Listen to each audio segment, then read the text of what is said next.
आज की वीडियो में आपके साथ कुछ ऐसे टिप्स एंड ट्रिक्स शेयर करूंगी जो आपके बहुत ज़्यादा काम आने वाले हैं। तो अक्सर बच्चों के शूज़ में मॉइस्चर की वजह से बहुत बैड स्मेल आ जाती है जो बहुत बुरी लगती है।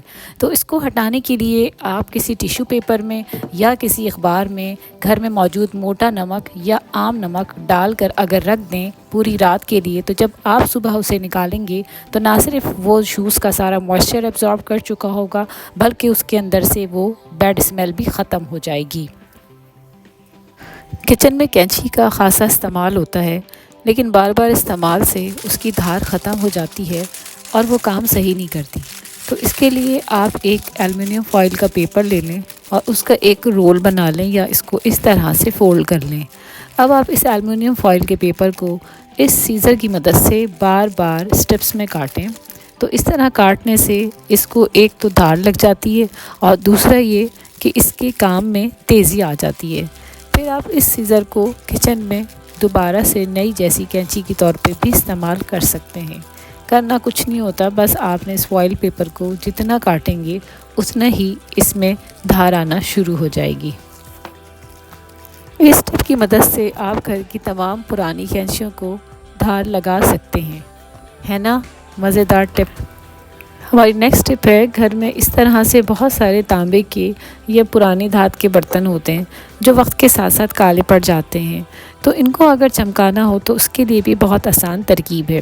करना आपने कुछ नहीं है, बस आपने केचप को लेकर बहुत अच्छी तरीके से इसके ऊपर फैला देना है और अब किसी भी स्क्रब की मदद से इसको हल्के हल्के आपने साफ़ करना है।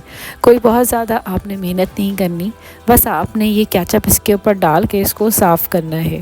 केचप बहुत अच्छी तरह से धात के बर्तनों के साथ रिएक्ट करता है और उन पर जमी हुई गंदगी को साफ़ कर देता है।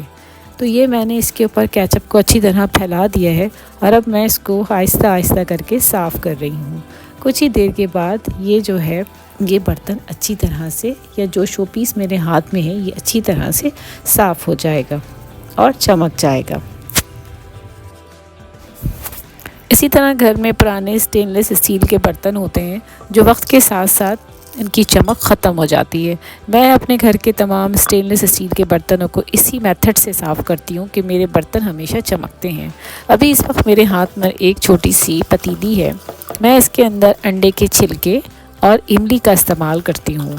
अंडे के छिलके और इमली जो होती है बेहतरीन स्क्रब के तौर पे काम करती है और इमली जो होती है आपके स्टेनलेस स्टील के बर्तनों को बहुत अच्छी तरह से झिलमिला देती है, यानी कि चमका देती है। मैं अपनी इस पतीली के अंदर इमली और अंडे के छिलकों से इसको स्क्रब कर रही हूँ। ये मेरी पतीली हमेशा मैं इसी तरीके से करती हूँ तो वो साफ़ रहती है। आपको नज़र आ रहा है कि मैं इसको इस तरह से रब कर रही हूँ और रब करने के बाद मैं आपको दिखाऊंगी कि मेरी पतीली दोबारा से नई जैसी हो गई है। तो आप अपने घर के जितने भी पुराने स्टेनलेस स्टील के बर्तन हैं या जिनमें जो भी धब्बे और दाग हैं, अगर आप इस तरीके से करेंगे तो आप भी अपने बर्तनों को एक दफ़ा फिर से नया जैसा बना सकते हैं। टिप नंबर नेक्स्ट, अक्सर कपड़े बहुत अरसे तक अगर वार्डरोब में या कवर्ड में लटके रह जाएं तो उनमें एक मखसूस किस्म की स्मेल आ जाती है। अगर आप चाहते हैं कि आपके कपड़ों में वो स्मेल ना आए बल्कि एक अच्छी सी खुशगवार स्मेल आए, तो इसके लिए आपने ये एक छोटी सी टिप करनी है। आपने ये पुराने फेस मास्क जो अब इस्तेमाल नहीं होते, उनके अंदर आपने 1 टेबल स्पून या थोड़े से आपने चावल डालने हैं। उसके बाद अपनी मनपसंद या जो भी परफ्यूम आपको अच्छा लगता हो उसका स्प्रे करना है और फिर उसकी एक पोटली बनाकर इस तरह से कपड़ों के बीच में किसी भी हैंगर में आप उसको लटका दें। आप यकीन करें कि आपके सारे कपड़ों में एक बहुत अच्छी सी खुशबू आ जाएगी और जो पुरानी और बैड स्मेल होती है वो कभी भी आपको नहीं आएगी। तो कैसी लगी आपको मेरी ये टिप? नंबर नेक्स्ट, अक्सर लीफी वेजिटेबल धोते हुए वो हमारे हाथों पे चिपक जाती है और उसको धोना बहुत मुश्किल होता है। तो इसको धोने का सबसे आसान तरीका ये है कि आप किसी भी छन्नी के ऊपर या किसी भी स्ट्रेनर के ऊपर आप इस लीफी वेजिटेबल को रखें और इसके नीचे कोई बड़ा सा प्याला रख दें पानी भरकर। या अब उसके ऊपर आप इस तरह से पानी डालें तो आप अपने लीफी वेजिटेबल को बहुत अच्छी तरीके से ना सिर्फ धो सकते हैं बल्कि हाथ पे चिपकने से भी आप महफूज रह सकते हैं। इस तरीके से ना सिर्फ आपकी लीफी वेजिटेबल धनिया पुदीना या कोई भी साग बहुत अच्छी तरह से धुलता है बल्कि उसकी मिट्टी भी बहुत अच्छी तरह से निकल जाती है। तो कैसी लगी आपको मेरी ये टिप? चलते हैं नेक्स्ट टिप की तरफ। अक्सर आयरन इस्तेमाल करने से पीछे से इस तरह से ब्लैक हो जाती है, काली पड़ जाती है।